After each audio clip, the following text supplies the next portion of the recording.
ഈ പ്രദേശത്ത്, അതായത് ആലുവ നഗരസഭയിലെ കാസിനോട് അടുത്ത് സ്ഥിതി ചെയ്യുന്ന കാത്തായി കോട്ടമിൽ എന്ന് പറയുന്ന ഈ കാണുന്ന ഈ ഗേറ്റിന് പുറകിൽ കാണുന്ന ഇവിടെ ഒരു ക്ഷേത്രം സ്ഥിതി ചെയ്യുന്നുണ്ട്, ഒരു ഗണപതി കോവിൽ സ്ഥിതി ചെയ്യുന്നുണ്ട്.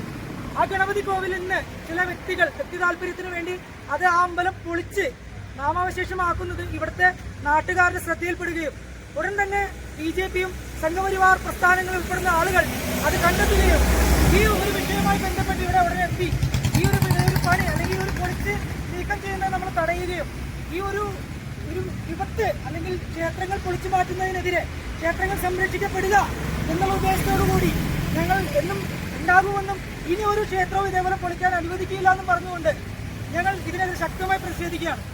ഇത് വളരെയധികം നിഷ്ഠൂരമായ സംഭവമാണ്. ഇതിനെതിരെ ഭാരതീയ ജനതാ പാർട്ടിയും സംഘപരിവാർ പ്രസ്ഥാനങ്ങളും ശക്തമായി പ്രതിഷേധം അറിയിക്കുന്നു. BJP പോലീസിൽ കംപ്ലൈൻറ്റ് ചെയ്തിരിക്കുകയാണ് ഈ വിഷയത്തിൽ. കാരണം ഏത് കോൺട്രാക്ടറാണെങ്കിൽ പോലും കാത്തായി കോട്ടമിൻ്റെ ഒരു വ്യവസ്ഥ ഉടമ്പടി ഉണ്ടായിരുന്നു.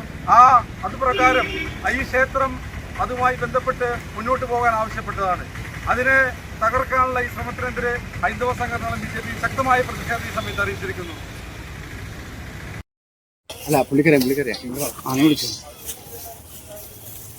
ഗണപതി അമ്പലം പൊളിച്ചിട്ടേക്കാണ്.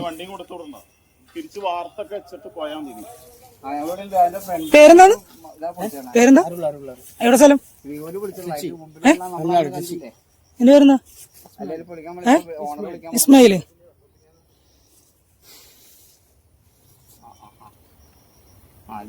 ഇവര് പണിക്കാരാ. പുള്ളി നേരിട്ട് വിളിച്ച് പറയണോ ഇതാ പൊളിക്കണോന്ന്? ബോംബെന്ന് നിങ്ങൾ വിളിച്ചു? ഇവിടെ ബോംബെന്ന് നിങ്ങൾ വിളിച്ചു പൊളിക്കണമെന്ന് പറഞ്ഞിട്ട് വിളിച്ചു? കോൺട്രാക്ടറെ പേരെന്താ? നിങ്ങൾ ആളെ പറഞ്ഞതിനാ? ബോംബെ ആളെ പറഞ്ഞതിനാ? കോൺട്രാക്ടർ എടുത്തിട്ടല്ലേ? കോൺട്രാക്ടറല്ലേ പറഞ്ഞേക്കണം? നിങ്ങളെ ഏൽപ്പിച്ചാരാ?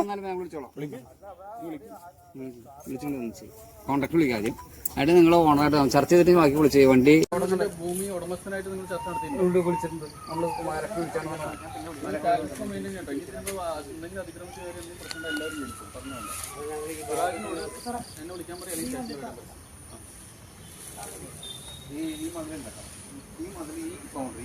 ഈ ബൗണ്ടറി അപ്പൊ അവിടെ നിന്ന് ഇത്ര വഴി തരുന്നത് ആ ഒരു ചർച്ചയിൽ നിന്ന്. അപ്പൊ ഈ സ്ഥലം അപ്പൊ നമ്മളോട് ഞങ്ങൾക്ക് സ്ഥലവും ഈ വഴിയും തന്നിട്ടുണ്ടെങ്കിൽ നമ്മൾ നാട്ടിൽ സംരക്ഷിച്ചോളാം.